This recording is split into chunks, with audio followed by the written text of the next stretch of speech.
গড়ল ভট্টাপাৰাস্থিত ৰাণী চাপৰি শ্ৰী শ্ৰী মনসা মন্দিৰত ৫ দিনীয়াকৈ কালিৰে পৰা ৬৬তম মনসা পূজা আয়োজন কৰা হৈছে।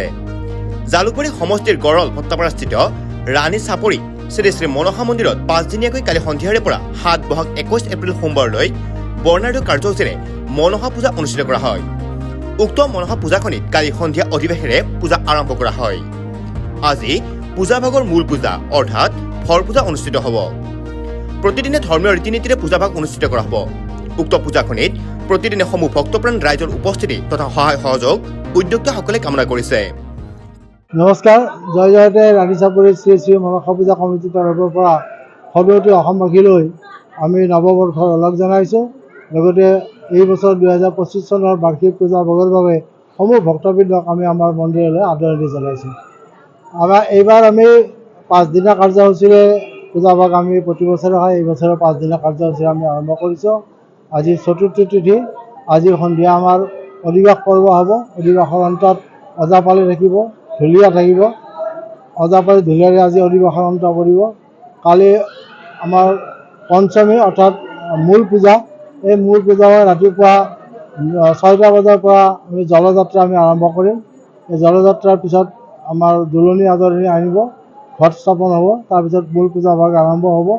মূল পূজা ভাগ আৰম্ভ হোৱাৰ পিছত ১২ বজাত আমাৰ উছৰ্গাৰ ব্যৱস্থা আছে। ১২:৩০ বজাত বলিদানো আমাৰ ইয়াত হয়, তাৰ ব্যৱস্থা আছে। হোমৰ ব্যৱস্থা আছে আৰু হোমৰ পিছত আমি সমূহীয়া এটা মাৰ সেৱা লোৱা হয়, পুষ্পাঞ্জলি দিয়া হয়, শান্তি লোৱা হয়। আৰু এই শান্তি লোৱাৰ পিছত দৈনন্দিন দৰে আমি মাৰ প্ৰসাদ ভোগ বিতৰণ কৰাৰ ব্যৱস্থা আমি কৰিছোঁ। গোটেইকেইদিনে আমাৰ ভোগ বিতৰণৰ ব্যৱস্থা আছে। ঠিক আছে,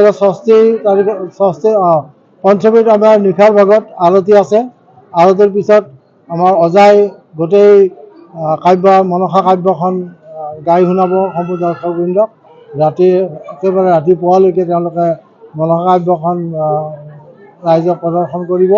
লগতে এই সপ্তমীৰ দিনাখনৰ পূজা ভাগ সম পৰিমাণৰ পূজা ভাগ আৰম্ভ হ'ব। আৰু সেইদিনা আমাৰ দিনৰ ভাগত পূজা ভাগ হ'ব। দুপৰীয়া পুষ্পাঞ্জলি আছে, তাৰপিছত নৈবদ্য ভোগ বিতৰণ আছে, সন্ধিয়ালৈ আৰতি আছে আৰু নিশালৈ এখন ভ্ৰাম্যমান মিনি থিয়েটাৰ আমি আহ্বান জনাইছোঁ। সেইখনত দৰ্শকসকলে নিশ্চয় উপভোগ কৰিব পাৰিব, ৰাজনন্দিনী বুলি। ঠিক সেইদৰে সপ্তমীৰ দিনাখনো আমাৰ তেনেকৈ পূজা ভাগ আৰম্ভ হ'ব গতানুগতিকভাৱে। আৰু সপ্তমীৰ দিনা নিশা আৰতিৰ পিছতে আমি ঘোষানাম নিমন্ত্ৰণ জনাইছোঁ, তেওঁলোকে ঘোষানাম প্ৰদান কৰিব। আৰু অষ্টমীৰ দিনাখন আমাৰ শেষ। ৰাতিপুৱা 8:30 বজাত আমি পূজা ভাগ আৰম্ভ কৰিম। মাৰ বিসৰ্জন আমাৰ নহয়, কেৱল ঘট বিসৰ্জনটো আমাৰ হয়।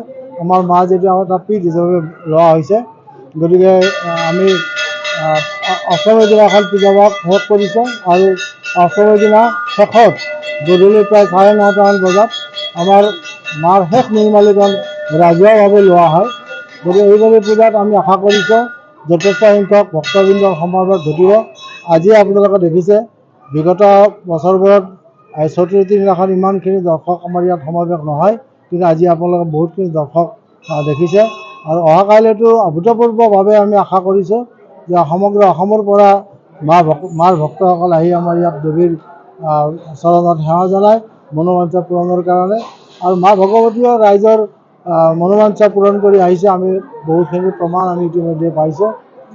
আমি ইতিমধ্যে আমাৰ অসমৰ সন্মানীয় মুখ্যমন্ত্ৰীক আমি আমন্ত্ৰণ জনাইছোঁ।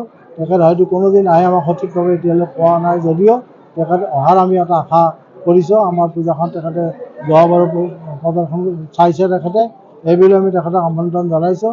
যদি আহে আমি খুবেই ভাল পাম তেখেতক। গতিকে এনেদৰে আমি পূজাৰ প্ৰস্তুতি চলাইছোঁ। আপোনালোকৰ পূজা ভাগৰ ঘৰ পূজা কিমান তাৰিখে? অহাকালি 18 এপ্ৰিল। আপোনালোকে কিমান ভক্তৰ সমাগম ঘটিব বুলি আপোনালোকে আশাবাদী? এইবাৰ পূজা সংখ্যাৰে কোৱাটো বৰ জটিল হ'ব, তথাপি আমি ধৰক লাখৰ ওচৰা-ওচৰি সমাৱেশ আমাৰ ইয়াত হ'ব অহাকালি অষ্টমীৰ দিনাখন। আৰু বাকী কেইদিনতে আমি 50,000 60,000 ভক্ত হ'ব।